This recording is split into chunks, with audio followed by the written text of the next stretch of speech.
네, 지금부터는 투자해놓은 시간으로 이어가 보겠습니다. FOMC 이전까지는 종목 장세, 테마 장세가 예상되는데요.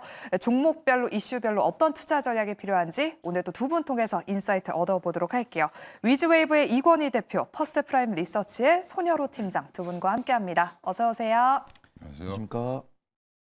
네, 오늘 IT 반도체 섹터로도 시장의 수급이 유입되고 있어서 먼저 반도체에 대한 이야기부터 나눠보겠습니다. 반도체 대장주 내에서도 지금 엇갈린 흐름이 이어지고 있습니다. SK하이닉스는 현재도 1% 넘는 상승세를 유지하고 있고요. 삼성전자는 1% 가까이 지금 빠지면서 5만 5천 원 선에서 움직이고 있습니다. 이권희 대표님. 그래도 SK하이닉스 장중에 18만 원 선을 터치하기도 했는데 삼성전자는 여전히 부진한 흐름을 보이고 있습니다. 6만 전자 돌파는 올해 안에 기대하기 힘들까요? 뭐 일단 올해 안에 좋은 모멘텀이 좀 생기면 좋을 텐데 여전히 이제 모멘텀이 나오지 않고 있고 지금 HBM3 퀄테스트 통과 얘기는 거의 지금 물 건너간 것처럼 지금 나오지 않고 있습니다.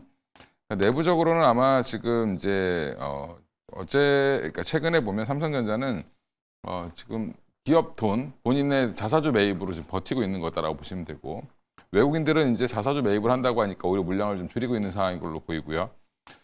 지금 HBM4에 아마 승부를 걸 걸로 예상을 하는데 HBM4가 어떻게 이제 나오냐 앞으로 이제 그 계획들이 아마 나오면서 모멘텀이 좀 발생할 가능성이 있습니다. 그래서 새로운 HBM4 시장에서 삼성전자가 어떤 위치에 차지를 할지 엔비디아에서 HBM4를 삼성전자와 하이닉스 이제 더블 밴드로 갈 가능성이 있는 마이크론까지 이제 세 회사가 동시에 들어갈 수 있는 순서가 어떻게 되느냐에 따라서 또 주가는 좀 다를 수 있을 것 같고요. 이런 부분들이 여전히 이제 기대감도 있고 우려도 좀 있는 상황이다라고 보시면 되고 반면에 이제 SK하이닉스는 이제 차근차근 잘 진행이 되고 있는 상황이고 HBM3도 지금 납품을 열심히 잘 하고 있기 때문에 아마 이제 어제도 보면 시장에서 마이크론 테크놀로지가 오랜만에 반등을 좀 해줬습니다. 그래서 그 여파로 국내 이제 지금 어제도 한 2% 정도 이상 올랐는데 하이닉스도 오늘 반사 수익으로 좀 올라오는 모습을 보여주고 있고요. 그동안 좀 쉬었기 때문에 저는 뭐 SK하이닉스 별 일이 없다라고 하면 연말에 뭐 한 18만 원에서 19만 원 사이, 뭐 잘하면 20만 원까지도 한번 도전을 해볼 가능성도 있다라고 보고 있습니다.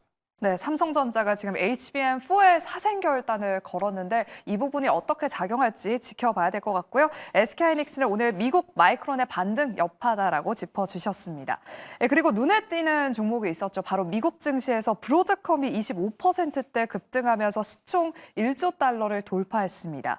투자자들 사이에서는 이 지금 브로드컴이 제2의 엔비디아가 되는 것 아니냐라는 말까지 들려오고 있는데요. 이 소식에 브로드컴의 가장 또 오늘 수혜주로 꼽힌 섹터가 있습니다. 바로 유리기판. 브로드컴이 유리기판 도입을 추진한다라고 밝히면서 지금도 JNTC, SKC 같은 유리기판 관련 종목들 강세를 보이고 있습니다. 손여로 팀장님, 앞으로 유리기판이 HBM을 이을 만한 그런 게임 체인저가 될 수 있을지 이 부분이 또 궁금하고요. 그리고 다음으로 또 수혜를 입을 수 있을 만한 섹터는 어디일지 궁금해요. 네, 좀 또 다크호스가 될 수 있다라고 판단합니다. 우리가 2차 전지랑 좀 비교를 해본다고 했을 때 우리가 리튬 배터리에다가 이제 다크호스가 될 거다라고 판단했던 전고체 배터리처럼 이 유리기판 관련 종목들도 이제 HBM이 먼저 어떤 기대감을 상승했다가 실적 발표 보여주면서 밸류에이션이 되다 보니까 그럼 추가적으로 성장성을 갖고 있는 섹터들 중에서 이 HBM의 뒤를 쫓을 섹터는 무엇일까라는 판단이 들었을 때는 어떤 좀 유리기판 쪽으로 보는 것 같습니다. 그래서 소비자 주문형 반도체 1위 기업이다 평가되고 있는 브로드컴이 어떤 이제 점유율도 50에서 65% 보여주고 있고 이 브로드컴이 유리기판을 4세대 H 반도체에다가 적용하겠다 이런 이야기가 나오면서 국내 관련 종목들이 낙수 효과를 얻는 모습들입니다. 이 JP 모건 입장에서도 이 브로드컴이 전 세계에서 차지하고 있는 H 반도체의 50에서 60% 이상을 차지하고 있기 때문에 이 브로드컴이 이 유리기판을 도입을 했을 때는 이 유리기판의 활성화가 기대가 된다라고 보고 있고요. 뉴스마다 다르지만 저는 IBD의 뉴스를 봤을 때 이 유리기판 관련했을 때는 국내 기업들이 가장 어떤 선두적인 위치에 있다라고 판단합니다. 그다음에 그 중심에는 SKC의 앱솔릭스가 미국에서 보조금을 수령을 했기 때문에 가장 유리기판을 가장 양산에 좀 가장 가까이 있다라고 판단을 하고 있고요. 그 관련 종목들에 대한 낙수 효과가 있는 것으로 판단되고 있습니다. 일단 SKC 입장에서는 2025년 2분기에 유리기판을 양산을 하겠다라고 발표한 상황이기 때문에 저는 어떤 불확실한 매크로 변수가 없다고 했을 때는 이 SKC의 발언이 좀 이루어질 거다라고 판단하고 있고요. 오늘 유리판 관련 종목들의 주가 추이를 보니까 일단은 전거래를 종가에서 시작을 해가지고 일간 변동성 9에서 11% 이상 상승하는 모습이고 윗꼬리가 달려있는 모습입니다. 그래서 저는 양봉이면서 윗꼬리가 달려있으면은 조금 보수적으로 보자 이런 마인드였는데 수급 동향을 찍어보니까 우리가 흔히 알만한 유리기판 관련 종목들의 점진적으로 외국인과 기관 순 매수가 들어오는 모습입니다. 그래서 유리기판 관련 종목들이 내년 2분기에 실적 발표가 이제 실적이 반영이 된다라는 가정을 했을 때는 이제 6개월 앞인 지금이 좀 매수 적기다라고 판단하고 있고요. 일단은 오늘 유리기판 관련 종목들이 좀 부담되는 수준까지 시세가 왔다 이런 상황은 아니기 때문에 대장급 종목이나 아니면 연간 실적 기준으로 흑자를 기록을 하고 있는 종목들 위주로 접근해 본다고 했을 때는 상대적으로 안전할 수 있을 것 같다. 그렇게 좀 평가해 보도록 하겠습니다. 네, 우리 팀장님은 또 유리기판 관련 종목도 추가 상승세도 기대해 볼 만하다라고 말씀해 주셨습니다. 그럼 우리 이건희 대표님의 의견도 궁금해요. 한창 CXL도 HBM을 이을 만한 대세 주자다 이런 이야기가 나왔었는데 요즘 좀 조용한 것 같거든요. 네, CXL은 그냥 하나의 방식이기 때문에 일단 그거는 그닥 중요하지 않고요. 일단 대세는 HBM은 맞는데 브로드컴이 올라온 이유를 이제 아셔야 될 것 같은데, 그러니까 브로드컴이 이제 나 처음 들어봐. 좀 들어보긴 했는데 조금 그런 회사가 그렇게 많이 오를 이유가 있어 이렇게 생각하시는 분도 있는데 브로드컴은 이제 그 업계에서는 굉장히 유명한 회사고요. 이제 그 업계 관계자들이 취직하고 싶어하는 회사 중에 하나입니다. 일단 브로드컴이 이제 올라온 이유 자체가 주로 이제 그 클라우드 관련된 서비스를 하고 있는 애플이라든지 이런 쪽에서 이제 새로운 AI 반도체를 개발하려고 하는데 큰 회사들이 한 3군데가 붙었죠. 지금 그래서 자체 AI 칩을 만들려고 할 때 브로드컴과 손을 잡을 거다라는 이제 그런 기대감이 반영되기 시작했다라고 보시면 되고요. 그러니까 AI 사이클에 본격적으로 브로드컴이 이제 올라탔다라고 생각하시면 되는데, 그게 지금 그러면 엔비디아와 관련이 있는 거냐 이렇게 물어보실 수도 있는데 관련은 있지만 사실 관련은 없는 걸 수도 있습니다. 왜냐하면 이게 에이직 반도체라고 해서 중량 반도체는 결국엔 추론형 반도체 쪽으로 가는 건데. 그럼 추론형 반도체로 가려면 사실은 조금 더 라이트하면서도 빨리 뭔가를 해낼 수 있는 전력 소비가 좀 적어야 되기 때문에 유리기판을 도입하려고 한다라고 좀 얘기를 하고 있는 거고요. 그래서 지금 우리나라 국내 이제 디자인 하우스라든지 이런 종목들이 이제 움직이는 이유도 브로드컴이 맞춤 제작형 이제 칩을 만든다라고 보면 우리나라 이제 디자인 하우스들도 그런 걸 이제 앞으로 AI 시장이 커지면 추론형 시장이 커지면 혜택을 받지 않겠냐라는 얘기가 좀 나오면서 올라갔다고 보시면 되고요. 유리기판 아마 직접적으로 수혜를 받을 겁니다. 그래서 여전히 지금 오늘 좀 윗꼬리를 달고 있지만 추세 상승 나올 가능성이 높다고 보고 있습니다. 네, HBM 관련주로 대응하되 두 분 다 유리기판 관련 종목들은 더 상승도 가능하다라고 말씀해 주셨습니다. 그리고 최근 반도체 소부장 내에서 엄청난 변동성을 띠고 있는 종목이 있습니다. 바로 이수페타시스. 오늘 16%대 급등세를 보이고 있는데요. 최근에 유상증자를 강행하겠다라는 소식에 10% 넘게 급락했다가 이 하락분을 다 지금 되돌리고 있습니다. 손여로 팀장님. 롤러코스터급 변동성에 이수페타시스 보유하신 분들 어떻게 대응해야 될지 참 고민이 많으실 것 같아요. 지금이라도 털고 가는 게 좋을까요? 네, 보유하신 분들께서 좀 포지션을 재편할 수 있는 기회다라고 판단하고 있습니다. 만약에 이 이수페타시스를 PCB 기반 관련 종목으로만 보시고 접근하신 분들 한다면 더더욱더 포지션 정리를 해야 되는 부분들이고 이제 이수페타시스가 PCB뿐만 아니라 어떤 2차전지 관련해서 유리기판까지도 좀 실적을 가져갈 것으로 보인다라고 판단하신 분들도 유상증자 대상자가 되지 마시고 권리락 이후에 접근하시는 걸 좀 권해드립니다.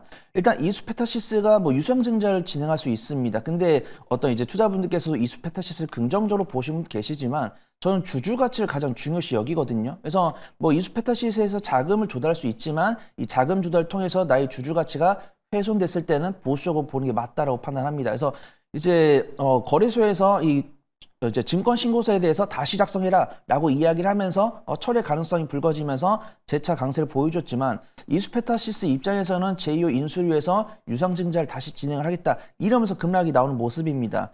오늘 이수페타시스가 플러스 16% 넘는 강한 상승세를 보여준 이유는 제가 개인적으로 봤을 때는 어떤 유리기판 관련 수혜를 입는 것으로 판단이 되고 있고요. 수급 동향 봤을 때는 지금 외국인과 기관의 강한 순매수가 들어왔기 때문에 저는 매매 관점이다라고 판단합니다. 지금 보면은 정제 오전 공시를 보면은 이제 이수페타시스의 주주 배정 기준일이 1월 20일이고요. 증자 비율은 30%이기 때문에 저는 개인적으로 제 투자 원칙에 입각했을 때는 꽤 많은 자금을 좀 증자했다라고 판단합니다.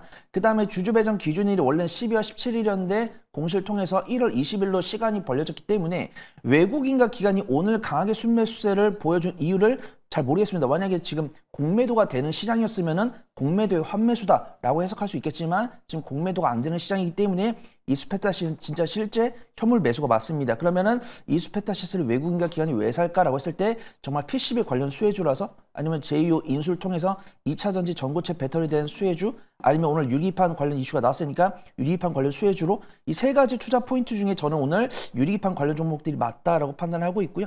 외국인과 기관이 호재 동반하면서 매수를 하고 있기 때문에 보유하신 분들께는 뭐 보유하시고 싶으신 분들 보유하셔도 된다라고 판단하지만 주주 배정 기준이 다가오고 있고 권리락이 나왔을 때는 나의 주주 가치가 희석되고 주가는 떨어지기 때문에 일단 안정적 현금 확보를 하신 다음에 이수페타시를 정말 사고 싶다라고 하신 분들은 권리락 이후에 사시는 게 안전해 보인다. 그렇게 평가해 보도록 하겠습니다. 네, 이렇게 손현호 팀장님이 이수페타시스 보유하신 분들 대응 전략 짜주셨습니다. 잘 참고해 보시고요.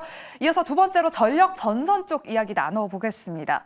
최근에 외국인과 기관이 내년에 좋아질 업종에 수급 매수세가 붙고 있는데 그중에서 트럼프의 리스크에서 좀 자유로운 K전력기기 쪽으로 수급이 확인되고 있습니다. 최근 특히 전선주 쪽으로 기관의 순매수세가 이어지고 있는데요. 이건희 대표님, 오늘 오전장에 대원전선이 또 상한가에 한번 안착하기도 했어요. 지금도 많은 전력 전선주들이 강한 빨간불 켜고 있는데 어떤 종목을 주목해 봐야 될까요?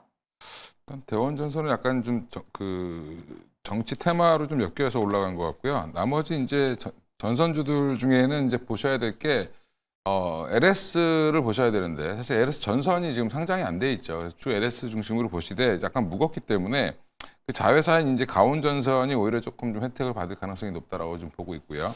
전력기기는 주로 이제 전력기기나 전선이나 지금 초고압에 아마 집중을 하시면 좀 투자가 편하실 텐데 초고압 변압기를 만들 수 있는 현대일렉트릭, 그다음에 효성중공업, LS일렉트릭 중심으로 보시면 되고, 그다음에 또 이제 전선주도 마찬가지인 게 LS 전선과 사실은 대한전선 정도 빼고는 나머지는 다 고압 전선을 못 만듭니다. 그러면 이제 나머지 회사들은 이제 다른 종목들이 올라갈 때 같이 올라가는 테마성이라고 보시면 될 것 같고요. 지금은 그래서 뭐 신규 상장주인 산일전기도 잘 움직이긴 하지만 여전히 대장주는 HD 현대일렉트릭이라고 보시고 대응하셔야 되고, 전선주는 지금 LS 전선이 상장이 안 돼 있기 때문에 대한전선이 오히려 조금 더 강한 모습을 보일 수 있다. 최근에 조정도 좀 많이 받았기 때문에 수주도 물량도 좋고 해서 대한전선도 중장기적으로 좀 괜찮다고 보고 있습니다. 네, 전력 전선 내에서는 초고압 변압기와 전선을 생산할 수 있는 기업 위주로 보자라고 말씀해 주셨고요. 몇 가지 특징주 다 꼽아 주셨습니다. 그리고 AI 수요 증가에 따라서 다양한 대체 에너지원이 주목받으면서 원자력이나 풍력, 태양광 같은 종목들로도 시장에 관심이 쏠리고 있습니다. 특히나 탄핵안 가결에 오늘 신재생 에너지 관련주, 그중에서 풍력주들이 오늘 강한 움직임을 보이고 있는데요. 손유루 팀장님, 우리나라에서는 이런 신재생 에너지 섹터들, 원자력, 정책에 의해서 좀 결정되는 경향이 있어요. 일단 정치적인 이슈를 좀 걷어놓고 이 중에서 가장 빠르게 성장세를 보일 수 있을 만한 그런 쪽은 어디일까요? 저는 사실 빠르게 수익을 낼 수 있는 섹터는 신재생 에너지, 풍력이랑 태양광 쪽이다라고 판단을 하고 있고요. 단기적인 변동성을 선호하지 않으신 분들께는 원전을 좀 권해드리려고 합니다. 만약 원전이 박스권 고점 부근에서 횡보하고 있다고 한다면 권해드리기 어렵겠지만 이미 악재라고 볼 수 있는 부분들은 다 나왔고, 외국인과 기관이 개인 투자분들의 매도 물량을 받아준 다음에 외국인과 기관의 매수세가 들어오면서 좀 눌림목을 만드는 모습들입니다. 그다음에 태양광이나 해상풍력 같은 경우는 제가 부정적으로 말씀을 드리는 것이 아니고, 분명히 정당이 바뀐다든가 조기 대선이 돼가지고 정부 정책이 바뀌었을 때는 일단 기존의 야당에서는 신재생 에너지에다 힘을 줄 것으로 보여요. 지금도 예산안이 나오고 있고 이제 가결이 하나씩 차근차근 되고 있는데, 이 신재생 에너지 쪽에서도 예산이 깎인 부분들이 있고 예산이 좀 증액된 부분들이 있습니다. 그래서 약간 이제 정당별로 좀 밀고 있는 그런 신재생 에너지 섹터가 다름을 알 수가 있고, 지금도 신재생 에너지나 태양광이나 해상풍력 같은 경우 예산이 증액이 됐기 때문에 오늘 강세를 보여주고 있습니다. 근데 분명히 실적 반영은 되겠지만 저 같은 경우는 굉장히 좀 효율을 따지는 사람이기 때문에 매매를 잘하신 분들께는 신재생 에너지나 해상풍력을 권해드리지만 뭐 한 개 분기에서 두 개 분기 정도는 실적을 확인하면서 매매를 할 수 있겠지만 그런 부분들이 수주가 나왔을 때 어떤 이 태양광이나 해상풍력을 투자한 것 대비해서 관련 기업들이 실적을 가져갈 것인가, 혹은 이 전력 생산에 대한 가성비가 타당한 것인가, 이런 아이디어가 꼭 나왔을 때는 좀 단기적인 차익실현 나오는 모습입니다. 하지만 원전 같은 경우는 지금 프랑스에서 SMR을 가장 강하게 밀고 있던 프랑스에서 좀 정책적인 이슈도 있지만 체코 같은 경우는 그런 리스크와 상관없이, 그다음에 미국에서도 AI 데이터 센터를 돌리기 위해서는, 가동하기 위해서는 SM이나 원전에 대한 수요, 이런 것들을 강하게 좀 말을 하고 있기 때문에 단기적인 변동성을 좀 선호하신 분들께서는 뭐 태양광이나 해상풍력 괜찮다라고 판단을 하고 있고요. 단기적인 변동성을 선호하지 않으신 분들은 원전 쪽이 나아 보인다, 그렇게 좀 평가하도록 하겠습니다. 네, 단기적으로는 트레이딩 관점에서 신재생 에너지 괜찮고 일단은 스윙 관점에서는 원전주들 투자 전략 유효해 보인다라고 말씀해 주셨습니다. 네, 그럼 세 번째로는 저희가 테슬라 수혜주에 대한 투자 전략도 세워보겠습니다. 지난 주말에 테슬라가 또 한 번 신고가를 경신하면서 월가에서도 지금 목표 주가를 줄상향하고 있습니다. 국내 증시에서는 이 훈풍을 오늘 자율주행 관련 종목들이 받아가고 있는데요.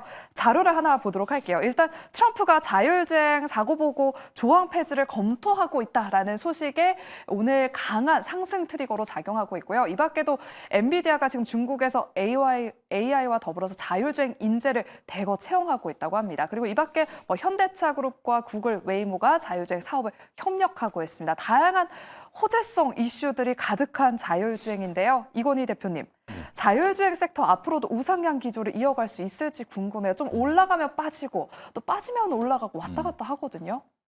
일단 규제 완화가 어떻게 되느냐가 되게 중요할 것 같은데, 지금 뭐 충돌 관련된 뭐 규제가 이제 완화될 거다, 이제 기대감이 있는데, 지금 일단 테슬라 방식과 이제 크게는 웨이모 방식, 두 가지 방식이 이제 자율주행이 존재하고 있는데, 지금 현재 지금 웨이모 같은 경우도 자율주행 택시를 이제 운행을 하고 있죠, 일부 지역에서.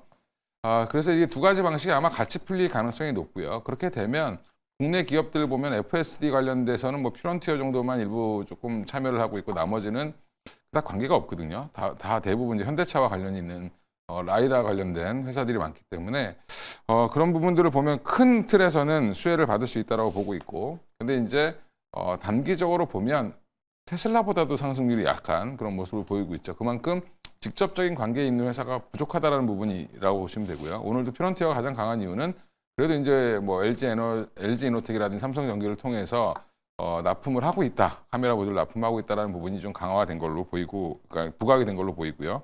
저는 개인적으로는 이제 로봇과 자율주행에 같이 엮여 있는 SOS랩 정도가 가장 좀 뭐 예뻐 보인다, 뭐 이렇게 말씀을 드리는 게 가장 맞을 것 같아요. 물론 지금 당장은 뭐 실적이라든지 이런 부분들을 따지는 섹터가 아니라 지금은 이제 좋아질 거에 대한 훈풍을 기대하는 거기 때문에 지금은 약간 트레이딩 관점으로 좀 접근을 하시는 건 맞다라고 보고 있습니다.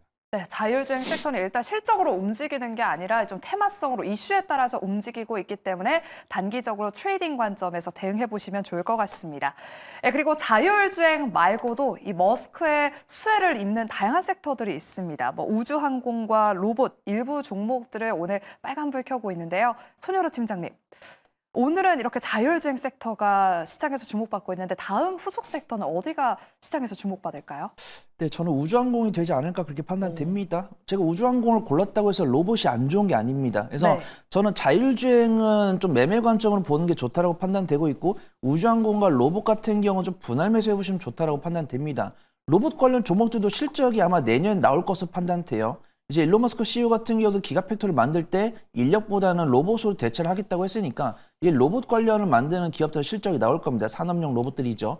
그 다음에 일론 머스크 CEO 같은 경우도 국내 LG전자나 LG에너지솔루션에다가 협업을 요청을 했기 때문에 그 낙수 효과를 얻을 거다라고 판단합니다. 근데 그 종목들은 실적 가시화가 예상이 되는 종목들이지 아직 관련 실적은 안 나오고 있어요. 근데 우주항공 같은 경우는 하나 에어로스페이스나 이런 종목들도 이미 실적이 잘 나오고 있는 종목들입니다. 그래서 기업들의 어떤 시가총액 규모나 이런 것들도 우주항공이 좀 안전한 수준이고 실적 가시화 시점도 유사하다라고 판단됩니다. 근데 우주항공과 로봇을 가만히 지켜보고 있으면 우주항공 같은 경우는 지정학적 리스크까지 겹치면서 뉴스들이 상대적으로 많이 나오고 있고요.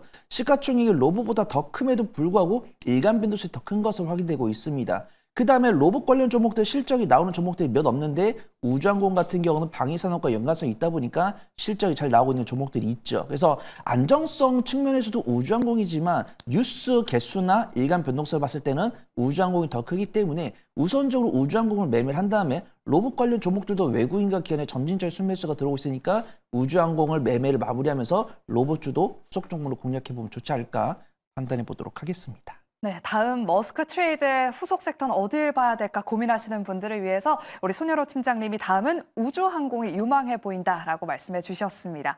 그럼 마지막으로는 개별 이슈로 움직이고 있는 테마주 이야기 나눠보겠습니다. 오늘 파마 리서치가 해외 성장이 두드러지면서 역대급 수출 실적을 발표했고요. 사상 최고가, 역사적인 신고가를 도달했습니다. 오늘 오전장에 갭상승 출발하면서 8%대까지 강세 보이면서 26만 원 선을 돌파했습니다. 이건희 대표님, 예. 의료기기 업종은 전통적으로 4분기가 성수기입니다. 앞으로 미용기기 쪽도 시장에서 계속해서 주목받을 것 같은데 접근 가능한 또 다른 종목이 있다면 후발주자 어디로 보면 좋을까요? 지금 뭐 슈첼도 한 차례 이제 실세를 내고 좀 옆으로 쉬고 있는 중이고 파마 리서치도 약간 무거운 감이 있었는데 이제 최근에 다시 한번 급등을 하고 있는 모습인데 파마 리서치 같은 경우는 이제 지금 사고 싶어도 못 사서 지금 난리가 난 상황이죠. 미국은 아예 진출도 안 했는데 미국 할리우드 배우들은 이미 멕시코 와서 맞고 오는 그런 모습을 보이고 있습니다. 그 정도로 지금 파마 리서치에 대한 관심은 좀 크고 그다음에 효과는 굉장히 다이내믹하게 좋다라고 지금 이제 사용자들 입소문이 많이 나고 있는 상황이고요. 여전히 진출하지 않은 회사들이 나라가 많기 때문에 파마 리서치는 이제 꾸준히 지금 북미 진출부터 시작해서 동남아까지 계속 지금 진행을 하고 있는 상황이고 후속으로 보면 휴메딕스라고 해서 약간 좀 제3세계라든지 중국 쪽으로 많이 집중하고 있는 회사가 조금 더 저평가되어 있다라고 보고 생각을 하고 있습니다. 네, 저평가된 매력적인 미용기기 관련주로 휴메딕스 짚어주셨습니다. 그럼 다음으로는 정치 테마주 짧게 한번 여쭤보도록 할게요. 오늘은 이재명 대표와 한동훈 대표 관련 종목들은 또 급락하고 있고요. 이 밖에 뭐 우원식, 홍준표, 이준석 관련 종목들은 상승하고 있습니다. 팀장님, 정치 테마주들 어떤 대응 전략이 필요한지 참 궁금해요. 어떻게 대응해봐야 될까요? 네, 인맥 관련 종목을 좀 적극적으로 권해드리기 어려울 것 같고요. 정책 관련 종목들 유심히 보시면 좋을 것 같습니다. 일단 저는 뭐 정책 테마주라고 했을 때 실적이 반영되는 섹터는 우리가 알고 있는 뭐 산업과 관련된 섹터들인데 뭐 교육이나 이런 출산, 장려 관련 섹터들은 제가 뭐 3년에서 9년 가까이 이제 대선이나 뭐 총선이 있을 때마다 봤는데 실적이 반영되는 종목은 거의 없었습니다. 근데 외국인과 기관의 수급이 간혹 들어오기도 하고 일간 변동성이 너무 크니까 매매 관점으로 말씀을 드리는 게 좋을 것 같아요. 일단 오늘 같은 경우는 교육주가 이미 시세가 나왔기 때문에 교육 관련 종목들은 오늘보다는 좀 눌림목 공략해 보시면 좋을 것 같다고 판단되고 있고요. 오늘 출산 장려 관련 종목들 음봉이긴 한데 외국인과 기관보다는 개인의 매도세가 나오고 있기 때문에 출산 장려 관련 종목들 우선적으로 접근해 보시는 게 안전할 것 같습니다. 네, 정책주 위주로 눌림목에서 공략해보자라는 말씀 전해주셨습니다. 오늘도 이렇게 두 분 통해서 정말 다양한 이슈들, 종목별로 저희가 투자 전략 짚어봤습니다. 남은 오후장에서도 투자 판단에 참고로 잘 활용해 보시길 바라겠고요. 저희는 내일 오후 12시 이 시간에 찾아올게요. 함께해 주신 여러분 고맙습니다.